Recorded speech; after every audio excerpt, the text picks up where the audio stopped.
finish up today, we've been talking about living a generous life. And we're talking about the difference between giving and being generous, right? Giving and generosity, we found, are two very different things. Giving, right? Giving is random. So I come out of Stop and Shop, there's the Girl Scouts, and they look cute, and they need money, and I give to them. And I go, oh, I'm so generous. But that's actually just giving because I haven't ordered my life around generosity. Truly generous people, right, reorder their lives around generosity. In other words, generosity is a way of life. Now, I'm hoping especially, I really want to catch our adults, but I would love to catch our young people, our teenagers and our college age, because if you can grab a hold of the things that I'm going to talk about today, if you can begin to organize your life at 16, 17, 18, 20, 21, 22, 25, if you can grab these concepts today and you will hold on to them for a lifetime, I guarantee you this, it will have dividends. It will have dividends that literally will last your entire lifetime. Because, listen, because generosity is not a do thing, it's a be thing. Giving, we do. We do the act of giving. Living a generous lifestyle is how we are. It's how we be. It's a be thing. Now, here's the other side of generosity, right? Generous people don't have to be sold. Generous people, if somebody comes along and they have something to be generous about, they don't have to be sold on it because they're generous. They don't have to be sold. They don't have to be inspired. Don't have to put up pictures of children, and we don't have to inspire generous people, nor do we have to convince generous people, because generous people have a plan. Generous people already have a plan for generosity because they've organized and they've reorganized, they've ordered their life around generosity. Now, you may be here, and over these last couple of weeks, you're like, that's really neat, Pastor, and I kind of I understand, and I enjoy it, and I appreciate it, and you know what? Deep down, I want to be generous. I want to be more than just someone who gives. I really, honestly, Pastor, I want to be someone who orders their life around generosity, but the fact is, I don't have the money to be generous. I can't afford to be generous. And here's what happens. Here's what happens when we reorganize and reprioritize our lives, right? We find this. We find what Jesus promised is true, that people who reorganize their lives, right, they are happier. Because generous people, you say, I can't afford it, but generous people give more, they save more, and they consume less. They give more, they save more, and they consume less. Why? Because they've reorganized their lives around generosity. Now, 2 weeks ago, wasn't it great to have Teen Challenge with us last week? They were phenomenal. Last week, we talked about this. We talked about the fact that we worry. If you remember, I had the whiteboard up here, and at the top I had worry. We worry, right, because we spend more or all of what we make. I make $20, I spend $22. So we worry, right, because we spend more than we make, which puts us into debt, right, and leaves us with little or no financial margin. There's no space for anything because we believe this ideology that if it comes to me, it's for me. So if I make it, then it's for me. It's not for anybody else, right? And we found, we talked about living the blessed life, but we found that when we live our life like that, the circle always ends up back at worry. And at the very center of the whole cycle, we put the word discouragement, right? We become discouraged. This all leads to worry and discouragement. Because, listen, we have placed our reliance, we've placed our faith in riches rather than the one who richly provides for us. In other words, I put all my eggs in my financial basket. My money, my investments, my 401k. I put all of my faith in that instead of putting my faith in the one who owns everything and owes nobody anything. He owns everything and owes nobody anything. He holds all of it. And so we talked about the difference between being financially blessed and living like a consumer and an owner. And we talked about this idea that if you think you own it, try and take it with you when you die. All of us are just managers of everything that we think that we own. Somebody else is going to get it. They're either going to burn it, they're going to give it away, or they're going to do what a lot of us do, and they're going to buy themselves a storage unit, and they're going to store your stuff so that somebody else can burn it, store it, give it away.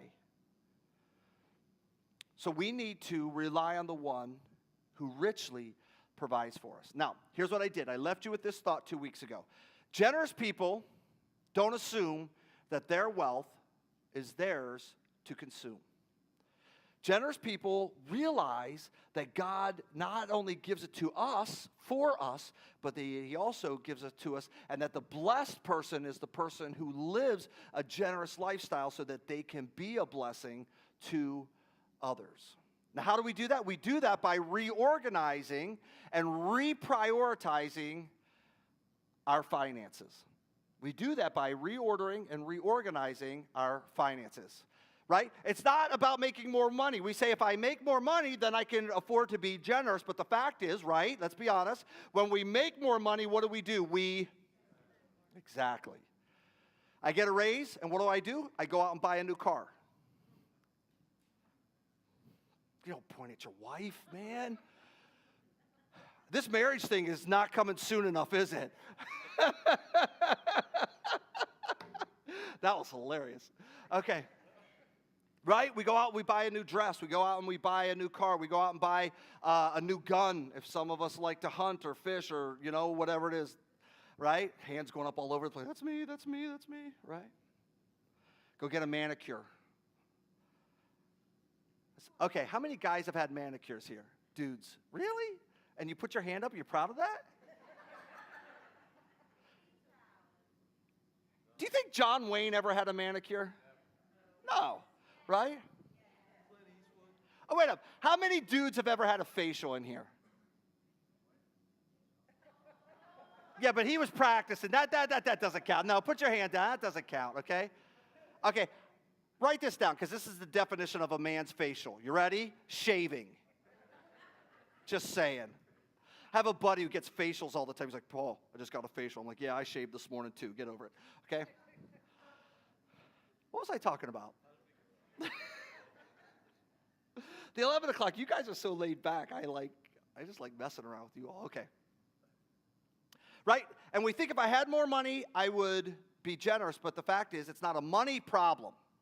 It's not a money problem, right? Now, here's what happens. We do this when we move what's on the bottom of our financial list, okay? We go, I'm going to consume it. I'm going to try and save a little bit. And then if I have some left over, I'm going to be generous. But here's how we do this. We do this by taking the thing that's on the bottom, generosity. We take it from the bottom and we move it to the top. Take our generosity and go, we're going to move that to the top. Now, I'm going to show you how it works and how it's done. But first, we have to go back to our definition of generosity. And remember, this isn't my definition. This is a guy named Andy Stanley's definition, and I came across it, and it is clunky. He even says it's clunky. He's right, it is clunky, but it's really good for our purposes. And as we go along today, it's going to really make sense to you more than it even has the first 2 weeks. But his definition and our definition that we've been working with for the last couple of weeks is this, right? It's generosity is the premeditated, calculated, designated emancipation of personal financial assets. Now I want you to say that with me. You ready? Generosity is the premeditated, calculated, designated emancipation of personal financial assets. Now it's clunky, but it makes sense when we put it in the context of what we're going to talk about today, okay? Now, For this to work, right? Generous people realize this. You have to, in your notes, have a plan. It only works if you have a plan. You have to have a plan. Generosity requires a plan. Now, if you're here and you don't have a financial plan, you are drifting. You're drifting. You go, well, what's your financial plan? I don't have a plan. Well, you do. It's called drifting, right? Now, here's my question about drifting. Have you ever drifted in a good direction? If you're on a river and you're drifting, where are you going to end up? At a waterfall. It's gravity. It has to go down eventually. You're going to end up, right? If you're out on the sea and you begin to drift, where does it take you? It doesn't take you inland, does it? It takes you, you're going to drift out to sea more than likely. You don't drift in good directions. See, here's the secret. We plan towards what's good, and we drift towards what's bad. We plan for what's good, we drift for what's bad. So if you don't think you have a financial plan, you actually do, and here's what it looks like. You ready? Consume it, save some, and be generous if there's anything left over. Your plan is consume it, me, save a little bit so I have some to consume later. Me again. Be generous with what's left over. And here's what we call that. We call that a 3S giver. A 3S giver. You ready? Spontaneous, sporadic, and sparing. 3S givers are spontaneous, sporadic, and sparing. Spontaneous, I'm coming out of Stop and Shop, and there's the Girl Scouts, and they go, oh, please help us, help us. You go, no. Don't have the money. But you go the next time, and it's the Foreign Legion, right? And like, hey, buddy. And you're like, oh, I have a few dollars. Here you go. Sporadic, right?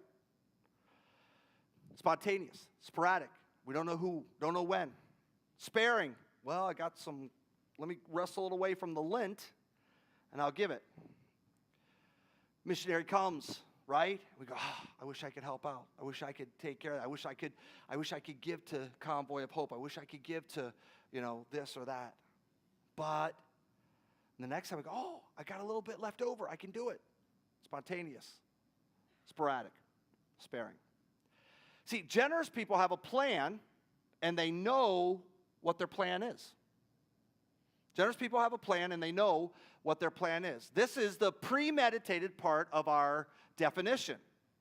Calculated means you have a premeditated amount already. You know how much. Calculated means not only have I determined I'm going to, but I know how much I'm going to give. I know how much I'm going to be generous. I know how generous I'm going to be. And here's what that means in your notes. It means generosity requires a specific amount or percentage.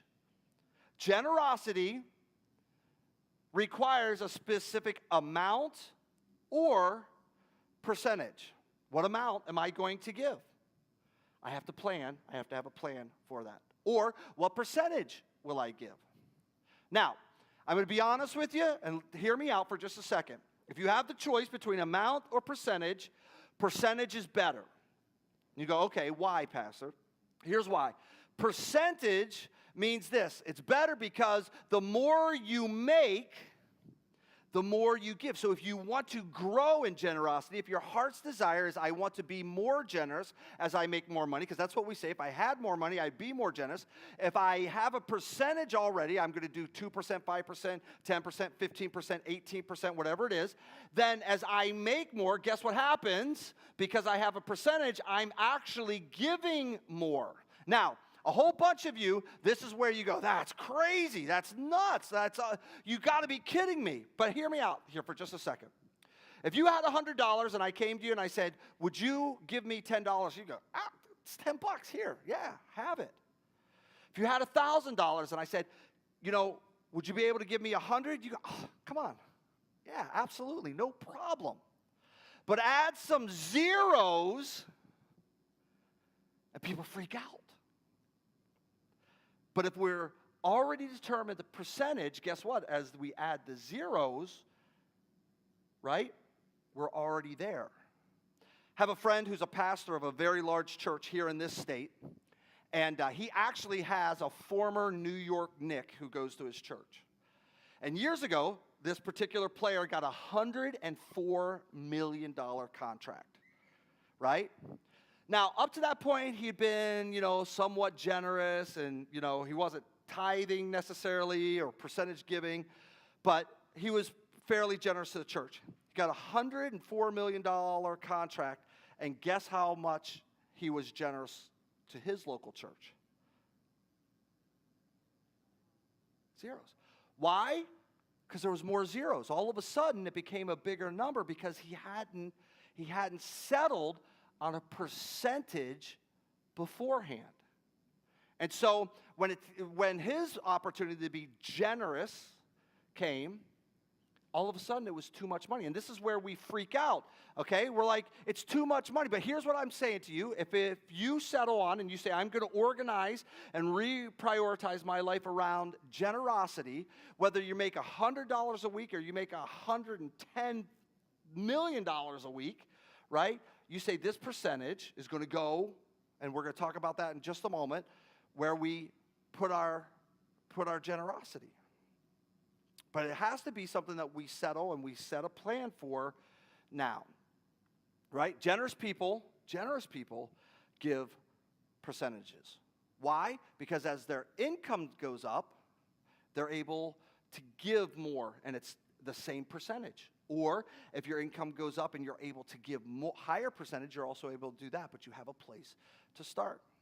The best way to do this is to pick a percentage.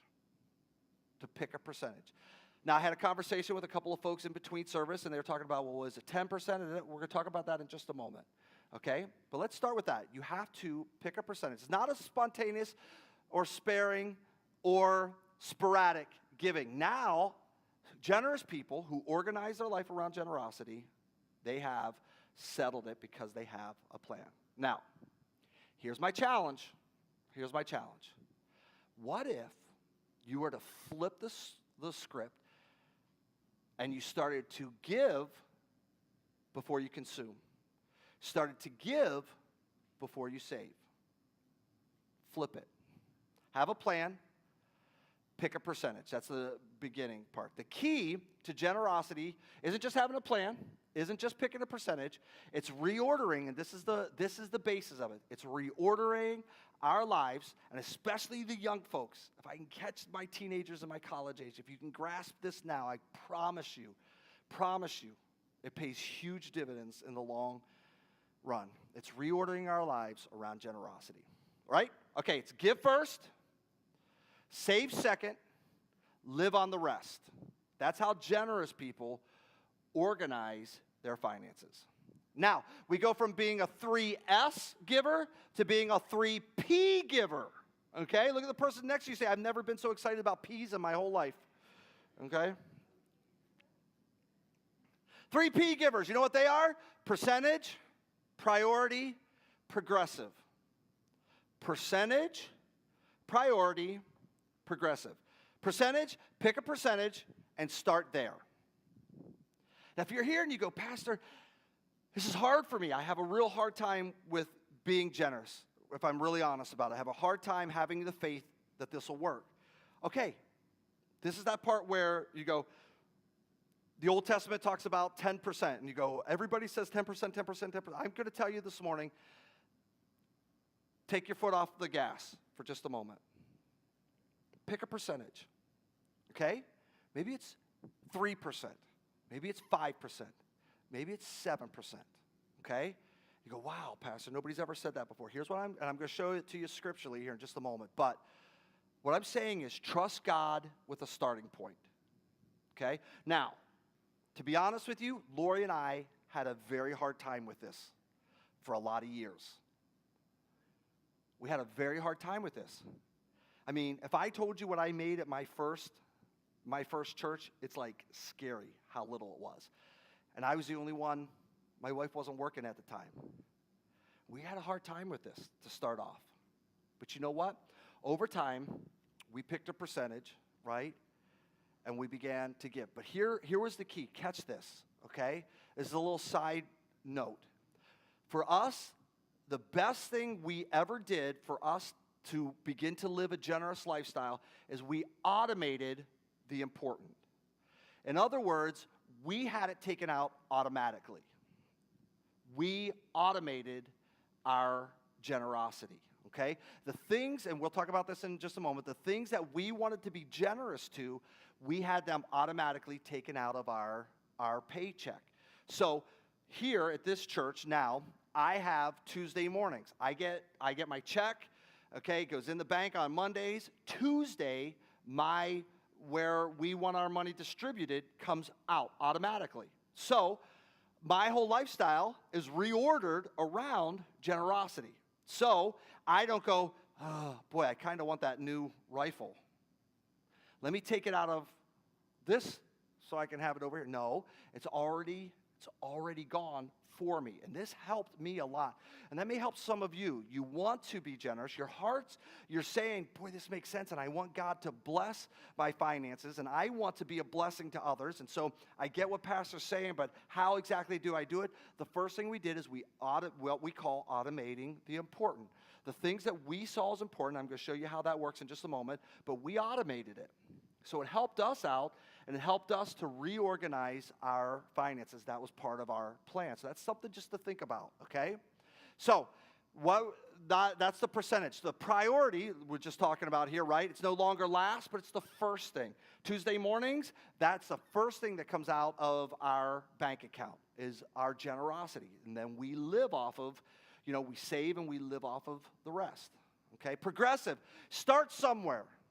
That's my biggest message to so many of you, okay? Start somewhere. If you're a teenager or you're a college student and you go, I am so poor, I get it. But I'll tell you what, if you start now living off of that little bit and and we'll tell you just a little bit more about this, but you start giving first, saving, and living off the rest, work your lifestyle around that, it will pay you dividends. Dave Ramsey, those of you who went to your first, you could be a millionaire one day. It works out. It really does. But that's a whole nother sermon, okay? So over time, as God blesses you more and as your faith expands, you know what you do? You up that percentage. Maybe you start at 3% or 5%, and you go, wow, you know what? This is working. I'm giving first, I'm saving, I'm consuming less, and this is really working. I want to be even more generous, so you up that percentage, okay? My wife and I give more than 10% of our income. And I'm not saying that to brag, I'm just saying that over time, God has blessed us, and we've been able to give more and more. Every year since we've been here, one of the things that is important to us is missions. Okay, and I'm going to tell you about that in just a moment. But one of the things that really, really grabs our heart that we're concerned about and invested in is missions. Every year that we've been here, and there's been some years that we haven't gotten raises, but every year that we've been here, we've been able to give more and more to missions because God has blessed us more and more. And so that's an area that we've wanted to invest more and more in. So our percentage has gone up in those areas. Okay, now that you have a plan, here's what happens in your note. You have to decide how much and how often, okay, right? We just talked about the percentage. How much, what percentage am I going to give, or what's the amount I'm going to give? Now, I'm going to advocate a percentage because as your income grows, you're able to give more. But you can pick an amount, and that's fine too. The problem with picking an amount is, here's what happens. A lot of people, they pick an amount. We had a couple in our church, our last church in Brookfield. They used to own, two brothers, they used to own Mayflower Moving. They were each worth over $50 million. And they had picked an amount early on, $50, right? And when they died, the two brothers died, they still gave $50. They're worth $50 million each. And they gave $50. Why? Because they got stuck on the amount instead of being stuck on a percentage, you see what I'm saying, and being able to be more generous. Somewhere along the line, they thought that $50 was very generous. My income, $50 is generous. Sitting at home with $50 million, right? The percentage and the people and the blessings that they could have given to more and more people as God blessed them is just almost incalculable. Okay? So something to think about. So I'm going to advocate percentage, but if you want to pick an amount, that's fine too, okay? So we're going to pick how much and we're going to pick how often. Am I going to do it weekly? Am I going to do it bi-weekly? Do I get paid weekly? Do I get paid bi-weekly? Do I get paid once a month, or do I collect, however it works? You got to pick how much and how often, right? Now listen, now we're getting to the fun part of funding, okay? This is all this part up to here, if you get to all this part up here, what I'm about to talk to you about now is the best part of it. This is where generous people get excited about, okay? So let's go back to our definition and then we'll dive into this. Generosity is the premeditated, calculated. Now we're going to talk about the designated emancipation of personal financial assets. Now, here's what happens. Many of you get upset when people talk about money, right? Like right now, there's people who didn't come to church today because they're like, oh, pastor's going to talk about generosity. He's going to talk about money, right? There's other people, as soon as someone comes up to give the giving talk, all of a sudden there's something that happens. You're walking out, and those little girls in the cheerleading, you're like, don't let me see them. Don't let me see them, please. Don't let there be somebody that I know there. Then I really feel, right? We get all twisted up and frustrated because you feel like someone's always asking you for money. But things because they've said yes to other things. Like, I have no problem not giving money to this cause or this organization. I don't have to be sporadic, and I don't have to be sparing. And you're right, it's spontaneous. I've already given, I've already planned, and so I have no problem saying no to this because I've already said yes to something else. And listen, they're able to do that because they have a plan. They know where their money's going, and they know how often, and they know how much. They have a plan already. And listen, they know where it's going. It's designated. So they're free. They have no problem saying no to this or to that because they've already been generous in other areas. So here's the big question then. Where should I give my money? Well, I'm glad you asked. I know it was right on the tip of your tongue, but you're polite. Jesus provides the answer for us in Matthew chapter 6, verse 21. And here's what he says. Wherever your treasure is, there the desires of your heart will also be. I'm going to ask you to read that with me. Wherever your treasure is, there the desires of your heart will also be. Now, here's what that means. It means two things. Wherever you spend your money, part of your heart goes there. Gabby, Dunkin' Donuts has part of your heart. And all of your belly right now. Wherever you spend your money, part of your heart goes there. Now, here's the flip side of that, though. If you want to change your heart, if you truly want to be generous, and I believe we do, then you know what? We do that by choosing different places to spend our money. If we want to change our heart, we say, God, I want to be generous. I want to do that. Then we have to be generous in the right places. We have to spend I shouldn't say generous. We spend or we place our money in the right places. Where I spend my money is where my heart is going to be. Think about that for a moment. This is the heart of generous people. They have a plan, and they've pre-decided where their money is going. Now, we've all been there, right? We see a need, and our heart is tugged. We go, oh, boy, I wish I could give to that. And we see a problem we wish we could fix, right? We wish we could contribute to it, but what, at the end of the day, we look at it and we go, I don't have the funds. I don't have the ability to be able to do it. See, that's not a money issue. That's not a money issue. We think if I had more money, then I'd be able to do that. But as I told you 2 weeks ago, that's not a money issue. That's a self-discipline issue.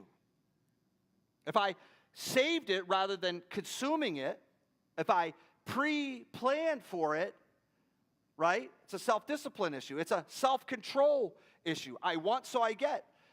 If it's comes to me, then it's for me. It's a self-control issue. Or it's a debt problem at the end of the day. I have so much debt that I have no margin and I'm not able to do the things that I really would like to do. So here's what's going to happen. We're going to order our lives around generosity.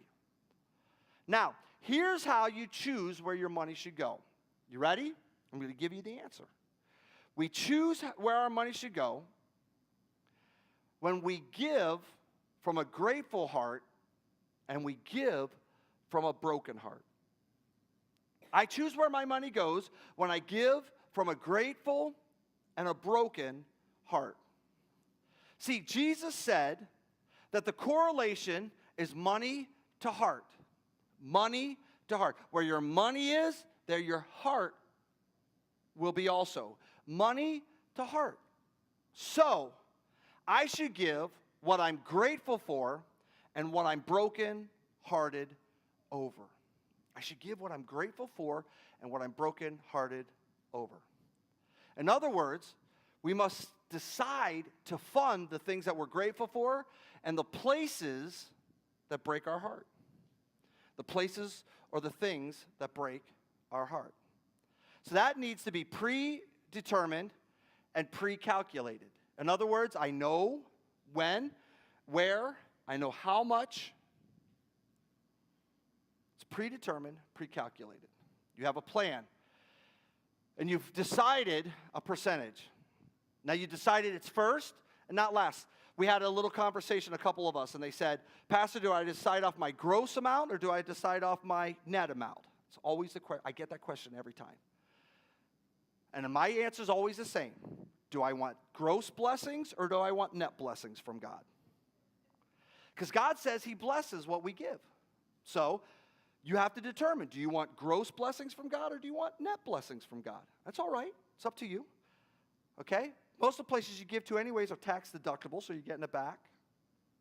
It's just something to think about. But that's up to you as well. But I've decided it's first, not last, and you've decided where it's going to go. Now, this is why if you love your local church, you should give to your local church because you're giving from a point of gratitude and gratefulness, right? You give to your local church because you're grateful for your local church, okay? Now, this is the point where I had a whole bunch of people in the 9 o'clock service look at me and go, I knew it. This whole 3 weeks he's been leading up to this. Wrong. You could not be more wrong. Honestly. This has never been about us getting anything from you. This is always about your heart. Your heart. Let me say this. If you're not grateful for your local church, now if this is your local church, if you're here and you're like, I'm not grateful for it, then don't give. Go find a local church that you're grateful for. What? Honestly, did he just give us permission to leave? Yep. Yeah.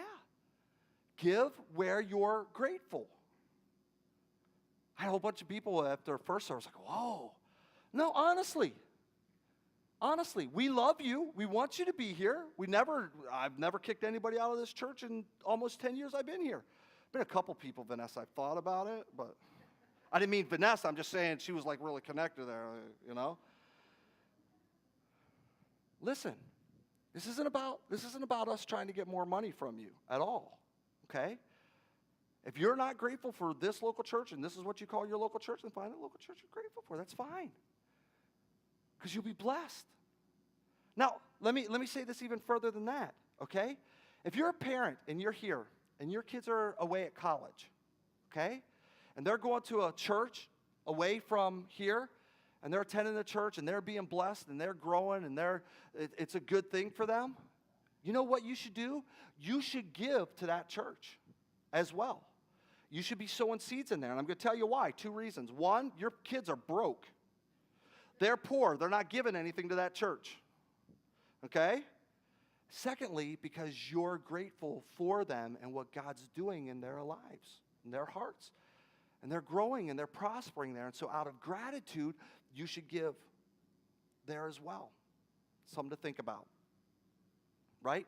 Now, in addition to that, we should also give to causes or organizations, right? That mean something to you, that inspires an emotion. In other words, let me put it this way. If you look at something and you go, somebody should do something about that, that somebody should be you. If it inspires an emotion from you, if it breaks your heart, then you should give to that. You should invest in that. You should fund that as well. It could be a specific country. It could be a neighborhood. It could be a need. But if it breaks your heart, you should give towards that. Find something outside the local church and contribute a percentage of your income to that. Something that breaks your heart. Lori and I, a big thing for us has been Convoy of Hope. A big thing for us has been missions. So it's a big part of our heart. It's a big part of, we want, I love going on mission trips. I love being in Haiti, and I've been in Guatemala and all throughout Mexico and different places, and just love what God, so Lori and I, we give quite a bit of our percentage that over and above, to missions. But there may be something, a different need, and there's different things that we do, and we give to, and we contribute to, because we look at it and go, somebody should do something about that. Go, whoa, that should be us. Generous people give to the things that they're grateful for, and generous people give to the things that break their heart. Now let me say this again. Generous people never feel guilty about saying no, right? Because they've already said yes. They don't get twisted up about random giving, because they have already ordered their lives around generosity. Now, where do we get this whole idea of giving to the local church? Give me a few minutes more. I want to talk to you just real quick out of the Bible, okay? Go figure that, right? Out of the Bible. In 1 Corinthians chapter 16, Paul talks about this, right? Now, here's what was happening, okay? Give you a little bit of historical context for it. The church in Jerusalem, right? Jesus even went to the temple in Jerusalem when he was there, and he spoke his first sermon in Jerusalem, and great things were happening. But Jerusalem, the temple in Jerusalem had what was called a temple tax. And so people would give to the temple in order for the temple to run and for all the expenses that they had and the organization of the temple. And so all over the world, Jews would give, and they would give their temple tax to the temple in Jerusalem. And it became so prominent that actually the Roman government tried to stop it, and they tried to put certain brakes on giving to the temple. And they're like, hey, listen, if you're not, you're supposed to be giving and taking care of the Roman Empire, and this is where Jesus talks about give to Caesar what is Caesar, and to God what is God. And so there, it's so prominent, and so much is going to the temple in Jerusalem that the Roman government tries to stop it. And so here's what happens. Jesus lives, Jesus dies, Jesus rises again, and he ascended to heaven.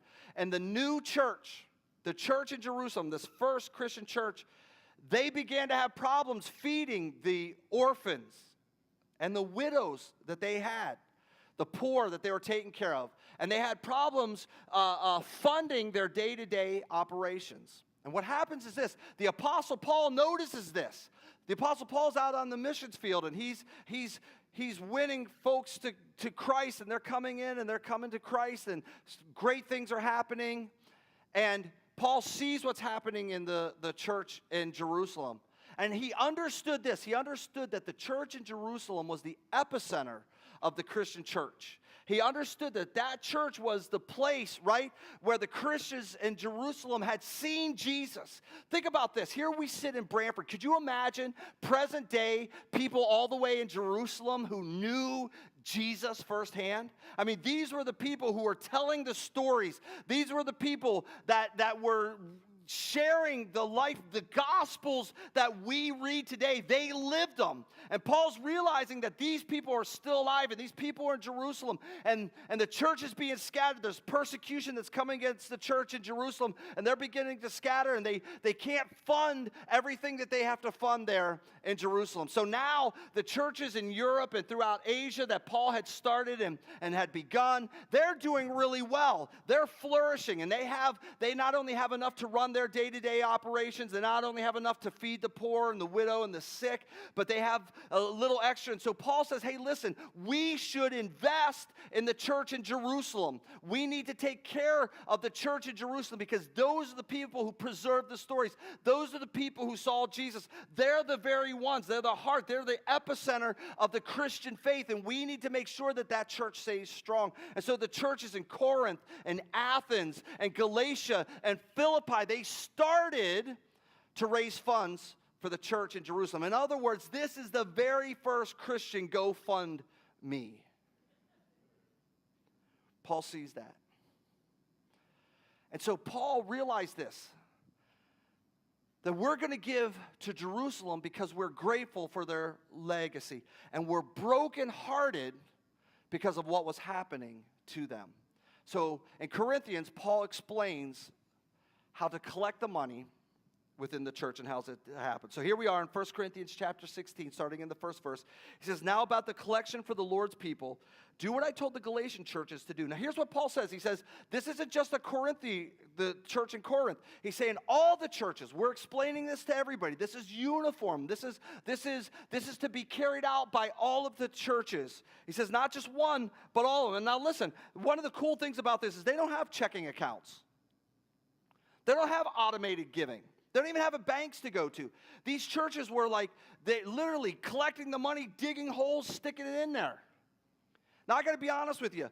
If we had to do that, I'm sending all of our offerings to Dave's house.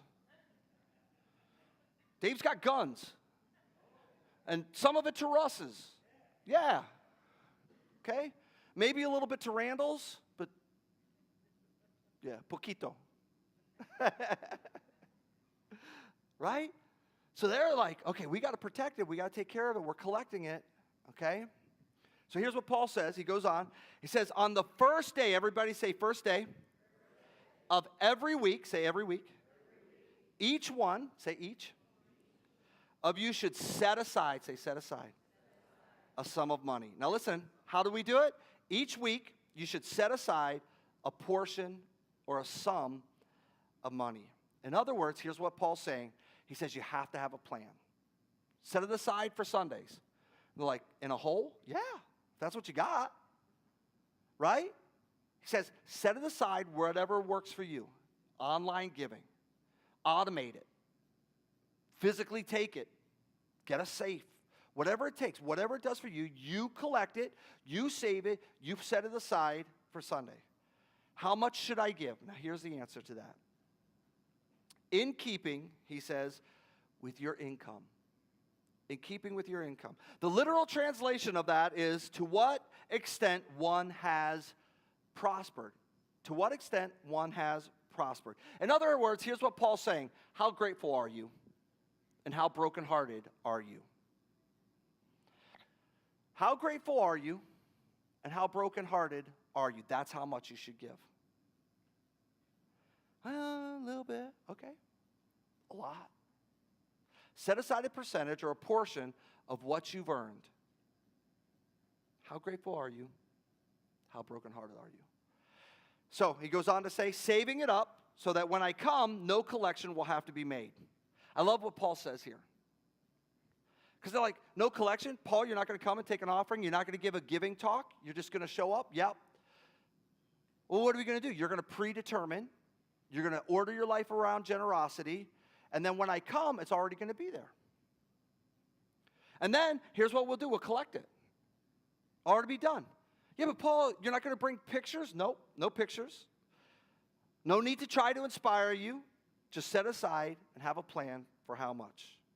See, here's what Paul's saying. Paul says you have to have a premeditated, designated, calculated plan for giving. Because that's what generous people do. He goes on, he finishes it up in verse 3. Then when I arrive, I'll give letters of instruction to the men you approve and send them with your gift to Jerusalem. Paul says, don't give me the money. I don't want to see the money. I don't want to touch the money. I'm going to give you a letter. You approve the guys, and they'll take it. They'll know it's coming from this offering because I'm going to send a letter with them. But other than that, I don't want anything to do with it. He says, I'm going to stay accountable. And listen, good churches are accountable for their money. Open the books. You can see, take a look at it. They're accountable. One of the things I never do, I don't take money. People come with me like, I want to give my offering. Not to me. Why? Because I want to be accountable. Put it in an envelope. Take it. Right? That's what Paul says. Paul says, I'm going to be accountable. Okay, in your notes. Premeditated means I have a plan. Right? Calculated means how often and how much. Right? Designated, where? Where's it going? All of this is your plan for giving. Premeditated is my plan. Calculated, how often, how much. Designated, where. My money isn't controlling me anymore, Dave Ramsey would say. I'm controlling it. And the bottom of all this is this. Where and what are you grateful for? Where and what breaks your heart? Okay, so let's recap all of this, okay? You got to have a plan. No plan is just a plan to drift. Okay? And we never drift towards what's good. We drift towards what's...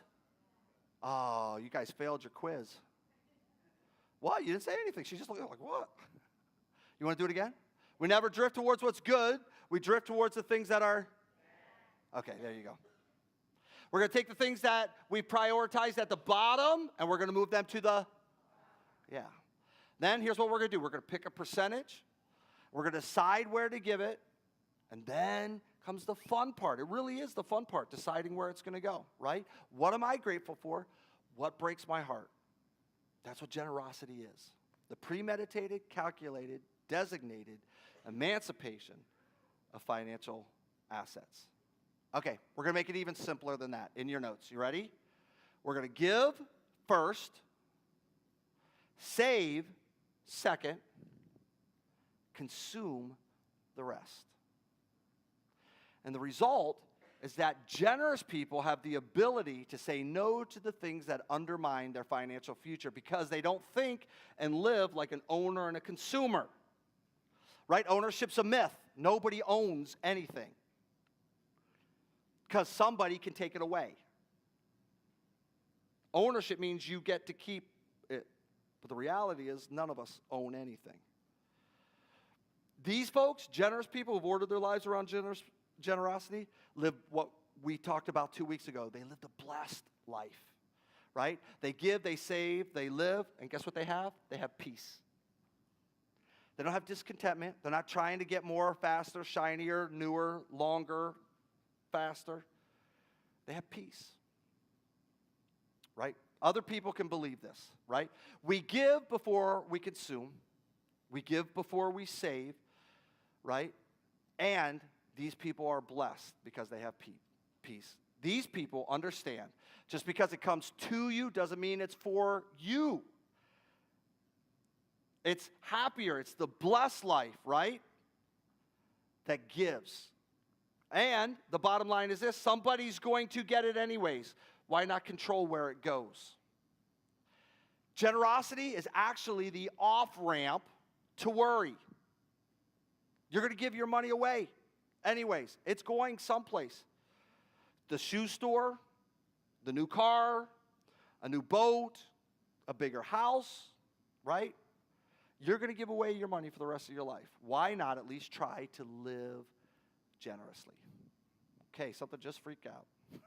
The alternative is to live like an owner and a consumer, right? And you're never going to be an owner, and you can't consume enough of it to make yourself, you can't consume enough of it to make yourself contented. So the consumption assumption always ends with worry and discontentment and ruin. What did Jesus say? Jesus said, happy or blessed is the life that is ordered around giving rather than receiving. So, here's your homework. I'm going to ask you to go home, and I'm going to ask you to say this. If, everybody say if I were going to be generous, what would my plan look like? You don't have to do it. Just go home and say, if I was going to listen to Pastor Paul, if I was going to try this out, what would my percentage look like? What would it look like if I gave first? What would it look like if I were to give, save, and live? If I did this, how often? And where would I like my money to go? Now, here's what I know.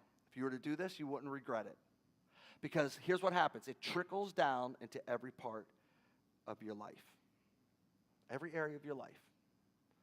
So, if you missed any part of this, I don't usually do this, but I've had so many people ask about it. If you've missed any part of this message or of this series, or you want someone to hear this, you can go to our website, okay?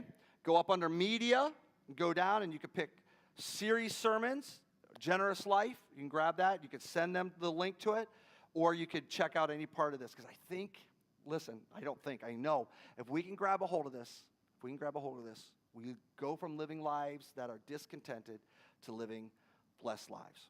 Okay, next week we're going to talk about, so you want to be the perfect Christian. We're going to fix you up next week. Amen? Stand with me this morning. I want to give you a benediction and a prayer. Our benediction comes from 1 Corinthians chapter 1, verses 3 and 4.